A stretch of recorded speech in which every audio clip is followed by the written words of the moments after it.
नमस्कार, आप सब अपनों का जनता का राज में बहुत बहुत स्वागत है। हमारा नाम राघवेंद्र राजपूत है और हम लगातार आपकी उम्मीदों पर खरा उतरने के लिए प्रयासरत हैं। तो चलिए आज के खास दिन की शुरुआत खास खबर से करते हैं।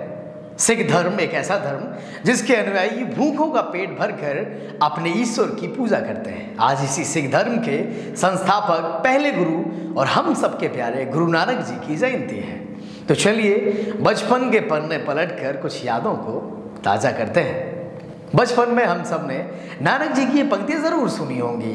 राम जी की चिड़िया, राम जी का खेत, खाओ री चिड़िया भर भर पेट। ये पंक्तियाँ हर एक भाषा में थोड़ा थोड़ा बदल जाती हैं, लेकिन ये कहानी नहीं बदलती। गुरु नानक जी, जिनका मन पढ़ाई लिखाई में नहीं लगता था, वो विद्यालय में भी ईश्वर को कैसे खोजे, कैसे पाएं, इसकी खोज में लगे रहते थे। तो उनके पिताजी ने उन्हें खेत पर रखवाली का काम सौंप दिया। उनका काम था खेत में आ रही चिड़ियों को भगाना। लेकिन नानक जी तो नानक जी थे। वो चिड़ियों को भगाने की बजाय खुश होते थे। खेत के आसपास से गुजर रहे लोगों ने ये बात नानक जी के पिताजी को बताई। नानक जी के पिताजी आए और उन्हें डांट कर चिड़ियों को भगाने लगे। नानक जी ने अपने पिताजी को मना किया तो उनके पिताजी बोले, सब दाने चिड़ियाँ चुग जाएंगी तो हमारे लिए क्या बचेगा। नानक जी आसमां की तरफ ताकते हैं और कहते हैं, वो सबके लिए देता है, हमारे लिए भी देगा। और उस वर्ष नानक जी की फसल गांव भर से ज़्यादा निकली और यहीं से ये पंक्तियाँ प्रचलित हो गई। राम जी की चिड़िया, राम जी का खेत, खाओ री चिड़िया भर भर पेट। तो आज पूर्णमासी है और चंद्र ग्रहण भी।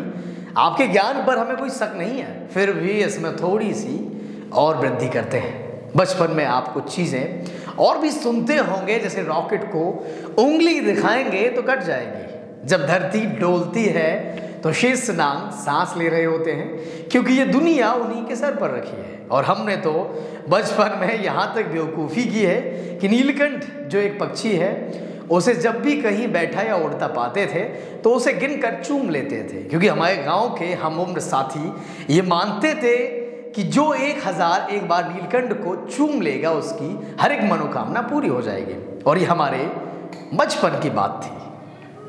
हमारे गांव में तो आज भी लोग जब चंद्र ग्रहण या सूर्य ग्रहण हो तो भगवान पर आफत आई है ऐसा मानकर ढोलक मजीरा लेकर मंडली बनाकर भजन गाते हैं और भगवान के संकटों को कम करने की कोशिश करते हैं। उनका मानना है कि पौराणिक कथाओं के अनुसार जब समुद्र मंथन होता है तो उसमें अमृत भी निकलता है, जिसे चुपके से राक्षस स्वरभानु भी पी लेता है।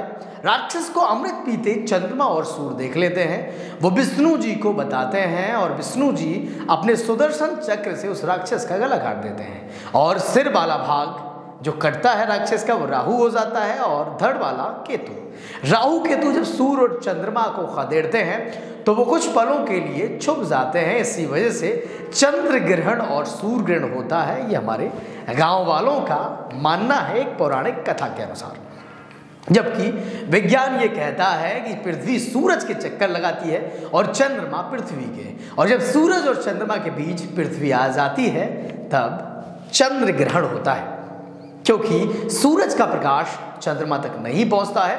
और उसी प्रकार से सूर्य ग्रहण तब होता है जब सूर्य और पृथ्वी के बीच चंद्रमा आ जाता है। तो यूं ही जनता का राज देखते रहिए, अपने ज्ञान को बढ़ाते रहिए। और हाँ, अपना सूर्य ऑस्ट्रेलिया में खूब चमक रहा है, दुआएं करिए इसके बीच में कोई चंद्रमा ना आए और ये अंग्रेजों को सेमीफाइनल में ऐसी पटकनी दे कि उनकी सभी पसलियां चरमरा जाए।